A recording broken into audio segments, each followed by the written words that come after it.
Hello friends, this is Lokesh Khatik और आप सभी का स्वागत है हमारे चैनल EMC IQ में। तो आज हम पढ़ेंगे बोर मॉडल से रिलेटेड कुछ फॉर्मूले जो जैसे बोर ने हम बोर का मॉडल ऑलरेडी पढ़ चुके हैं, बोर मॉडल पढ़ चुके हैं, हाइड्रोजन स्पेक्ट्रम पढ़ चुके हैं और स्पेक्ट्रम को भी हम पढ़ चुके हैं। आज जो हम पढ़ेंगे कि बोर मॉडल ने जो कक्ष बताए हैं, बोर ने बताया था कि जो इलेक्ट्रॉन होते हैं निश्चित कक्षाओं में चक्कर लगाते हैं। तो जो निश्चित कक्षाएं होती है, जो कक्ष होते हैं, उनकी रेडियस क्या होती है, उनमें इलेक्ट्रॉन किस वेग से गति करते हैं और उनमें जो इलेक्ट्रॉन होते हैं उनका ऊर्जा क्या होती है, उनकी ऊर्जा क्या होती है, इनके बारे में हम पढ़ेंगे। तो आज की वीडियो में हम तीन फॉर्मूले डेराइव करेंगे, तीन फॉर्मूलों की कैलकुलेशन करेंगे। एक तो इलेक्ट्रॉन की ऊर्जा कितनी होती है कक्ष के अंदर इलेक्ट्रॉन का वेग कितना होता है और जो कक्ष होता है उसकी रेडियस कितनी होती है। तो ये तीन फॉर्मूले हम आज पढ़ेंगे। तो चलिए शुरू करते हैं। सबसे पहले हम जो डेरिवेशन करेंगे वो करेंगे बोर कक्ष की त्रिज्या का प्रकलन, मतलब जो ऑर्बिट होते हैं, जो कक्ष होते हैं, उनमें उनकी रेडियस क्या होती है उनका हम प्रकलन करेंगे। हम आर की वैल्यू फाइंड आउट करेंगे कि आर का मान कितना होता है। तो देखिए, आप इसे थोड़ी लिखना चाहो तो लिख सकते हो कि एक नाभिक है जिसके चारों ओर इलेक्ट्रॉन चक्कर लगा रहा है, उसकी रेडियस जो है वो आर है। ठीक है, उसकी रेडियस आर है। तो मैंने आपको दो फॉर्मूला बताया।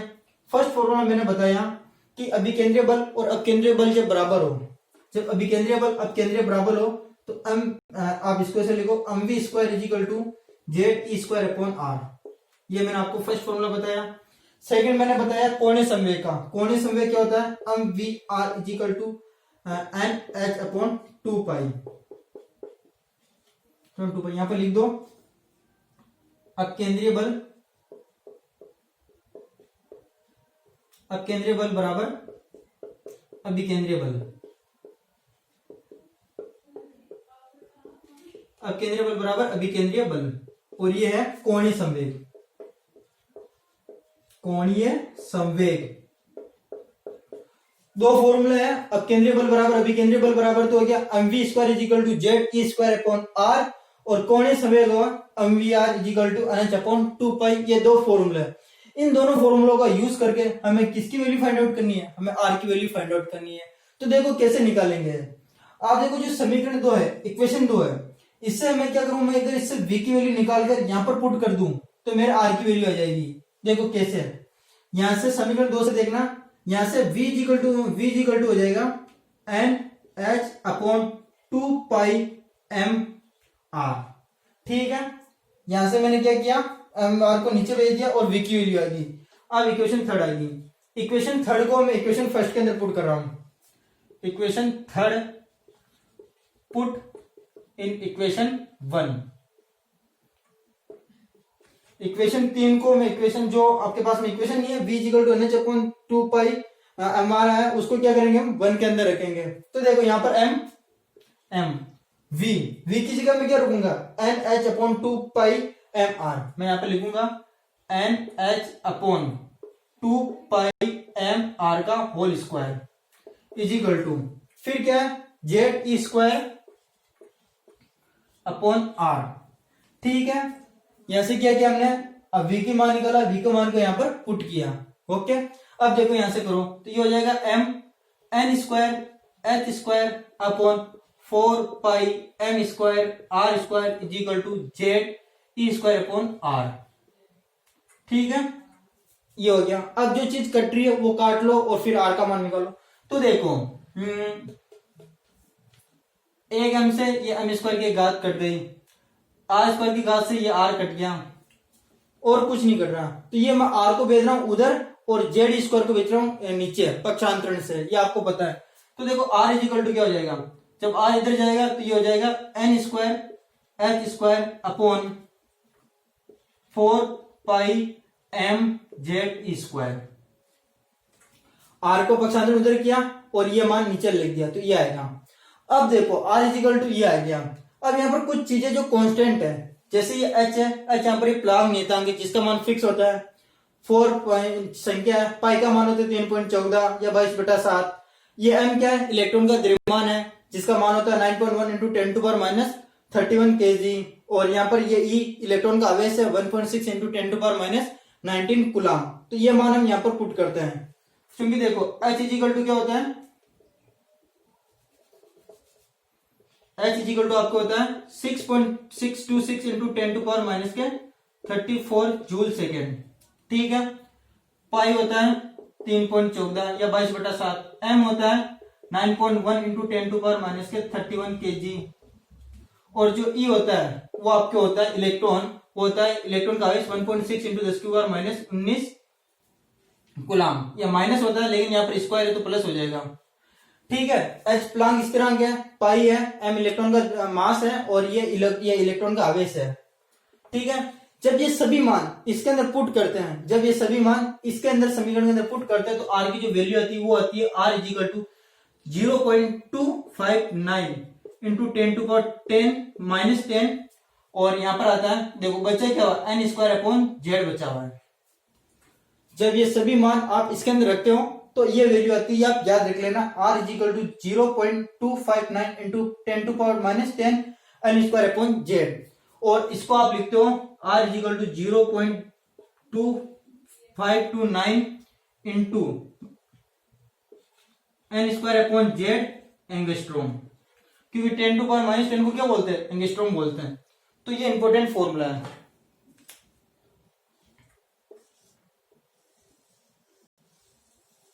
ये आपके आर का फॉर्मूला है। आर इज इक्वल टू क्या होता है, ये आर इज इक्वल टू आपको होता है 0.529 into n square upon z angstrom, मतलब ये जो रेडियस निकाली एंगस्ट्रोम कोटि की है। आप इसे और पिकोमीटर जिस समय चेंज कर सकते हो अकॉर्डिंग, है ना, जैसा एग्जाम क्वेश्चन के अंदर दे रहेगा उसके अनुसार आप चेंज कर सकते हो। तो आर इज इक्वल टू ये आ गया। देखो एक बार मैं आपको वापस बताता हूं कि मैंने क्या किया। माना कि एक इलेक्ट्रॉन है जो आर त्रिज्या के वर्ताकार पथ में चक्कर लगा रहा है, जिसका मास क्या है, एम है, या इलेक्ट्रॉन जिसका द्रव्यमान एम है, ठीक है। मैंने आपको दो फॉर्मूले बता रखे हैं, अपकेंद्रीय बल बराबर अभिकेंद्रीय बल बराबर हो तो mv square is equal to Z E square upon r, first equation. Second, कोणीय जब इलेक्ट्रॉन वर्ताकार गति करता है तो कोणीय समय लगता है, mvr is equal to nh upon 2 pi. दोनों समीकरण है। यहां से मैंने क्या किया, यहां से मैंने v का मान निकाला, तो nh अपॉन 2 पाई mr को नीचे भेज दिया। इस v के मान को मैंने क्या किया, इस v के मान में पुट कर दिया, इक्वेशन 3 को इक्वेशन 1 में पुट कर दिया। जब इसको पुट किया और यहां से पक्षांतरण करके किया तो r इज इक्वल टू आया n square H square upon 4 pi m Z ई स्क्वायर, ओके। और फिर यहाँ पर जो h है, पाई है, ये m है और z है, इनका मान क्या होता है, फिक्स होता है। तो ये फिक्स मान को मैंने यहाँ पर रखा, और जब इनके अंदर रखा तो इसकी जो लास्ट वैल्यू आई, बोर कक्षा की जो कक्षा उसकी जो त्रिज्या है r, उसकी लास्ट वैल्यू आई 0.529 n square upon z angstrom. तो आपको ये मान ध्यान रखना है। सीधे न्यूमेरिकल आते हैं, सीधा फॉर्मूला लिखो, न्यूमेरिकल से करो और आंसर आ जाएंगे, ठीक है। तो ये आपकी थी बोर कक्षा की त्रिज्या का परिकलन। अब हम नेक्स्ट करते हैं। अब हम सेकंड डेरिवेशन करते हैं, वो है बोर कक्ष में इलेक्ट्रॉन के वेग का परिकलन। इलेक्ट्रॉन किस वेग से गति करता है उसके वेग का परिकलन करते हैं। तो सेम वही डायग्राम आप बनाना चाहो तो बना लेना कि एक नाभिक है जिसके चारों ओर वृत्ताकार पथ में इलेक्ट्रॉन चक्कर लगा रहे हैं, जिसका द्रव्यमान m है। तो देखो क्या होता है, मैंने वही दो फॉर्मूला को यूज करना है। फर्स्ट है कि M we square is equal to Z E square upon are, ये फॉर्मूला आपको यूज करना है। M we square is equal to Z E square upon R, अपकेंद्रीय बल बराबर अभिकेंद्रीय बल, ओके। सेकंड होता है कोणीय संवेग m v r is equal to n h upon 2 pi, ये सेकंड है। फर्स्ट और सेकंड दोनों आ गया। सेकंड से देखो मुझे यहां से क्या करना है, आर के मान निकाल रहा हूं। आर इज इक्वल टू यहां से हो जाएंगे n h upon 2 pi m v इधर आ गए, आर इधर है, इसको समीकरण नंबर दे दो। अब समीकरण 3 है, उसको 1 के अंदर पुट कर दो। 3 को 1 के अंदर पुट करो। आर का मान क्या करो, यहां पर रखो, आर का मान यहां पर रखो। तो m we square is equal to देखो जेड ई स्क्वायर अपॉन, देखो आर क्या है, एन एच अपॉन 2 पाई। तो आपको अच्छी तरह पता है कि एन एच तो नीचे आ जाएगा, यहां पर आ जाएगा, और ये 2 पाई एम वी वो ऊपर चला जाएगा। आप 10th पढ़कर आए हो, इतना तो आता होगा। ये जो NH है ये NH तो आ गया, और ये 2 पाई एमवी ऊपर चला गया, ठीक है। तो अब देखो यहां से कुछ कट रहा है, उनको काटो। जो कुछ चीज कट रही है उनको काटो, देखो कुछ कट रहा है क्या, देखो द्रव्यमान से द्रव्यमान कट गया, एम से एम कट गया, ठीक है। और क्या हुआ, और एक वेग से वेग कट गया, बच्चा जो लिखो देखो यहाँ पर v इजिकल टू, यहाँ इधर लिख रहा हूं v इजिकल टू क्या बचा 2 पाई, फिर क्या बचा जेड ई स्क्वायर, और कुछ बचा नहीं, नीचे बचा n और h, ये बचा, ठीक है।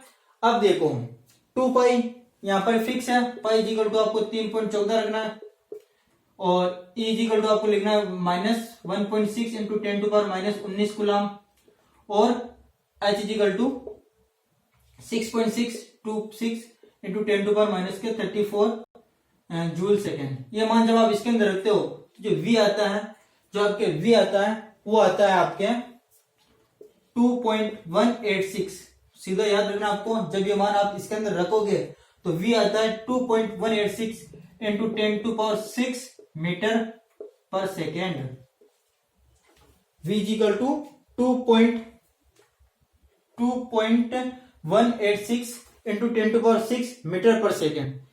सॉरी यहाँ पर भूल गया मैं, रख गया, यहाँ पर क्या रहेगा Z upon N metre per second.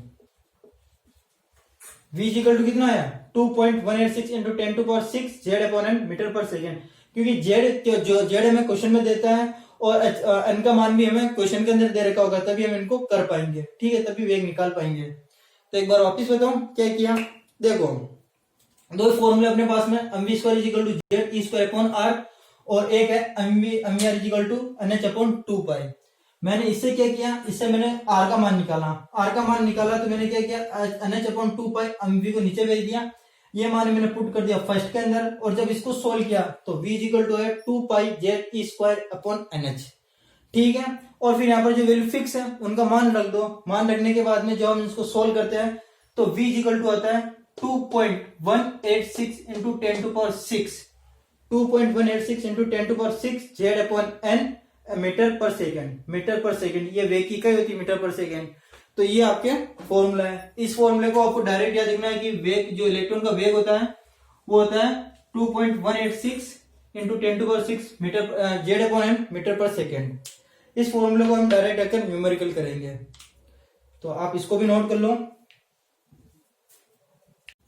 अब हम थर्ड डेरिवेशन करते हैं। थर्ड डेरिवेशन है बोध की कक्षा में जो इलेक्ट्रॉन की एनर्जी होती है उसका कैलकुलेशन करनी है, उसकी प्रकीलन करना है, इलेक्ट्रॉन की ऊर्जा का प्रकीलन करना है। जो कक्ष के अंदर इलेक्ट्रॉन चक्कर लगाता है उसकी एनर्जी क्या होगी, उसका हमको कैलकुलेशन करनी है। तो देखो इसको कैसे करेंगे, जो हम किसी भी इलेक्ट्रॉन की अगर हम कुल ऊर्जा की बात करते हैं तो जो कुल ऊर्जा होती है इलेक्ट्रॉन की या किसी भी की जो कुल ऊर्जा होती है वो होती है गतिज ऊर्जा प्लस स्थितिज ऊर्जा, गतिज ऊर्जा प्लस स्थितिज ऊर्जा। इलेक्ट्रॉन की जो कुल ऊर्जा होती है, किसी भी की कुल ऊर्जा की बात करते हैं तो होती है काइनेटिक एनर्जी। गतिज ऊर्जा को बोलते हैं काइनेटिक एनर्जी, इंग्लिश में बोलते हैं काइनेटिक एनर्जी, और स्थितिज ऊर्जा होती है उसको बोलते हैं पोटेंशियल एनर्जी। ये दो प्रकार की ऊर्जाओं का योग क्या होता है, टोटल एनर्जी होता है, टोटल एनर्जी, ठीक है, ये होता है। तो हमें क्या करनी पड़ेगी, गति ऊर्जा निकालनी पड़ेगी और स्थिति ऊर्जा निकालनी पड़ेगी। जब उन दोनों को जोड़ देंगे तो हमें क्या आएगी, इलेक्ट्रॉन की ऊर्जा प्राप्त हो जाएगी। तो गतिज ऊर्जा क्या होती है, जब कोई वस्तु गति करती है तो उसकी गति के कारण जो ऊर्जा उत्पन्न होती है उसे गतिज ऊर्जा कहते हैं। जब कोई वस्तु गति करती है तो उसकी गति के कारण जो ऊर्जा उत्पन्न होती है, जैसे इलेक्ट्रॉन गोल गोल गति करता है तो उसकी गति के कारण जो ऊर्जा उत्पन्न होती है उसे क्या कहते हैं, गतिज ऊर्जा कहते हैं। और जो गतिज ऊर्जा होती है वो होती है गतिज ऊर्जा जिसे काइनेटिक एनर्जी बोलते हैं, वो होती है हाफ mv स्क्वायर। ये आपको पता है अच्छी तरह से। गतिज ऊर्जा क्या होती है, हाफ mv स्क्वायर, गतिज ऊर्जा हाफ mv स्क्वायर। दूसरी है स्थितिज ऊर्जा, पोटेंशियल एनर्जी।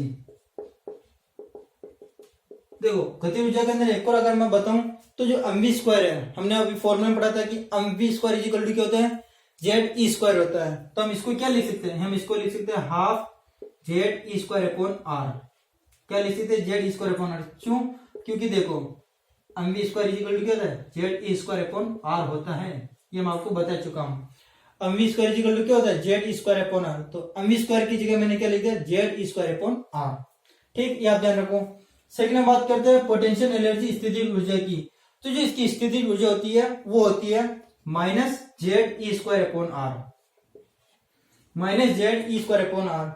सर ये कैसे हुआ?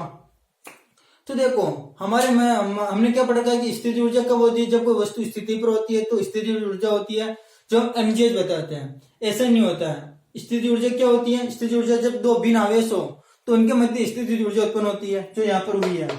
जब दो समान द्रव्यमान हो तो उनके मध्य भी क्या होती है, द्रव्यमान हो मतलब मास हो तो उनके मध्य भी स्थिति ऊर्जा उत्पन्न होती है। आप ये फिजिक्स में बहुत अच्छी तरह पढ़ोगे 11वीं 12वीं के अंदर, कि जैसे गुरुत्वीय स्थिति ऊर्जा, विद्युत स्थिति ऊर्जा।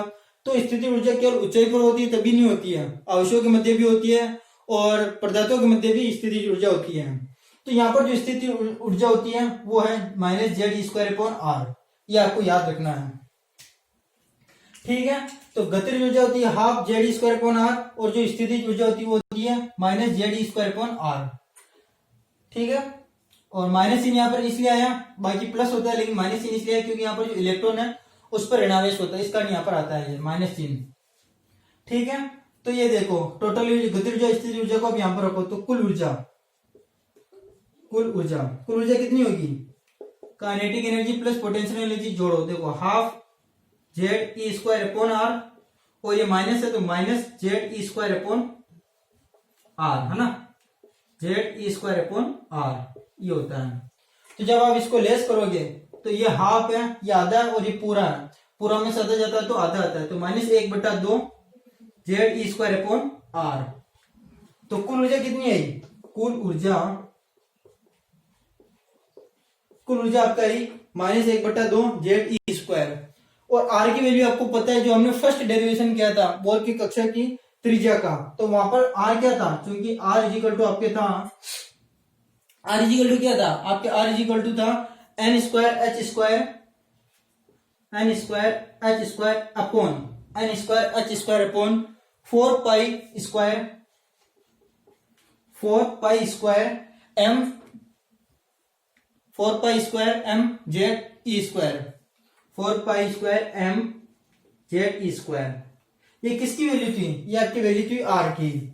आप एक बार और कंफर्म कर लो कि आर इजिकल टू होता है N square H square upon 4 pi square M Z ई स्क्वायर। ठीक है, तो आर की वैल्यू होती है। इस आर की वैल्यू को मैं यहां पर पुट कर रहा हूं कुल एनर्जी में, तो देखो कैसे होगा, आर की वैल्यू पुट कर रहा हूं इसके अंदर तो होगी कुल ऊर्जा। अगर हम बात करें कुल ऊर्जा तो वो होगी आपके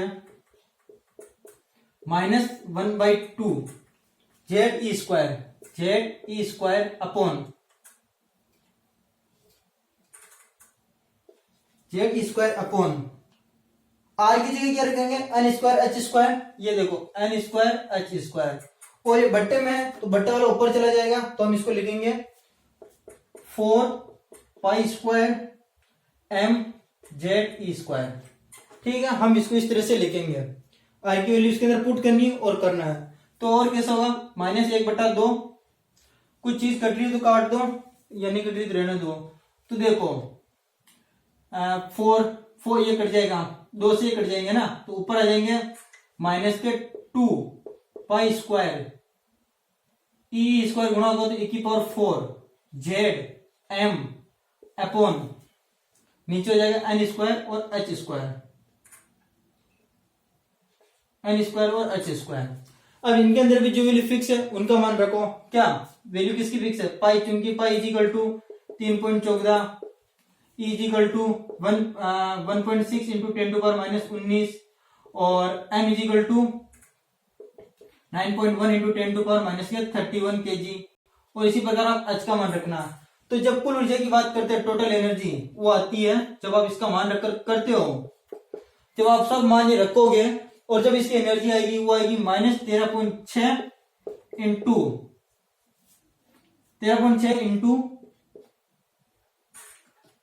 जेड अपॉन एन स्क्वायर, 13.6 यहाँ पर भी जेड स्क्वायर हो जाएगा, सॉरी, क्योंकि जेड और जेड देखो, जेड और जेड यदि गुणा होगा क्या हो जाएगा, जेड स्क्वायर हो जाएगा।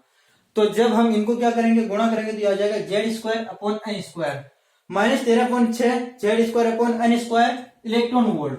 मात्रा क्या लिखा हमने, इलेक्ट्रॉन वोल्ट। ये मतलब क्या होता है, इलेक्ट्रॉन वोल्ट होता है। एक इलेक्ट्रॉन वोल्ट बराबर 1.6 इंटू 10⁻⁻19 ही होता है, ये आपको ध्यान रखना है। तो टोटल एनर्जी कितनी आई, टोटल एनर्जी आई ये वाली, कुल ऊर्जा -13.6 into z square upon n square electron volt. वैसे इसके मान जूल में भी होते हैं, अर्ग में भी होते हैं। तो अगर आप इसका मान जूल में देखो तो जूल में इसका मान होता है टोटल एनर्जी, इसको टोटल एनर्जी को ईएन से दर्शा दो, ईएन, टोटल एनर्जी ईएन से, है ना। तो अगर हम इसकी बात करें किसमें, जूल के अंदर, तो जूल के अंदर इसकी वैल्यू होती है -2.18 इंटू 10⁻⁻8। देखो जूल के अंदर बताता हूं, है ना। तो ईएन इक्वल टू आपको हो जाएंगे -2.18 into 10⁻18 into z square upon n square joule. ये होती है इसके अंदर जूल की, जूल प्रति परमाणु, ना। तो ये जूल के अंदर बात करें तो इस तरह से आप निकाल सकते हो। तो हमने 3 फॉर्मूले कर लिए, रेडियस का, दूसरा हमने किया था किसका, इलेक्ट्रॉन का वेग का, वेलोसिटी का, थर्ड हमने किया इसकी एनर्जी का। एनर्जी का फॉर्मूला ये ध्यान रखो, -13.6 into z square upon n square electron volt. तो ये 3 फॉर्मूले हैं। मैं आपको एक बार ये आप उतार लो और तीनों फॉर्मूला वापस लिख देता हूं, तो आपको अच्छी तरह समझ में आ जाएंगे ना। ठीक है,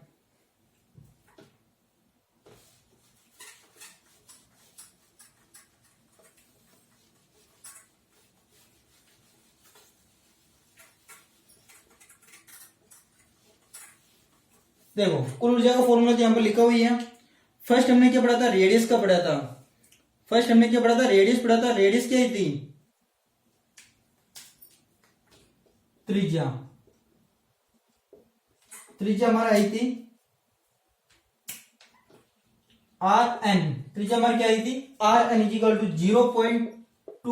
529 into 0.529 into n square upon z, n square upon z angstrom. ये हमारे आई थी त्रिज्या, ठीक है, त्रिज्या आई थी। सेकंड और फिर हमने निकाला था इलेक्ट्रॉन का वेग, इलेक्ट्रॉन वेग। इलेक्ट्रॉन वेग हमारा आया था Vn equal to 2.186 into 10⁻6 z upon n, z upon n into z upon N metre per second. ये किसकी वैल्यू थी, इलेक्ट्रॉन वेग की। और कुल ऊर्जा की हमने निकाली -13.6 into z square upon n square electron volt है। तो ये 3 फॉर्मूले जो आज हमने डिराइव किया बहुत ज्यादा इंपॉर्टेंट है। इसके एग्जाम के अंदर हर बार क्वेश्चन आते हैं, और इसमें भी नहीं, आप जी नीट की तैयारी करते हो उसके अंदर भी इनके क्वेश्चन आते हैं। तो वीडियो ज्यादा लंबा होने के कारण मैं ये वीडियो यहाँ पर ही समाप्त कर रहा हूँ। जो हमारी नेक्स्ट वीडियो आएगी उसके अंदर हम इनके न्यूमेरिकल जरूर करेंगे। तो अगर आपको वीडियो अच्छी लगी है तो वीडियो लाइक करना, कमेंट करना और शेयर करना। Thank you so much.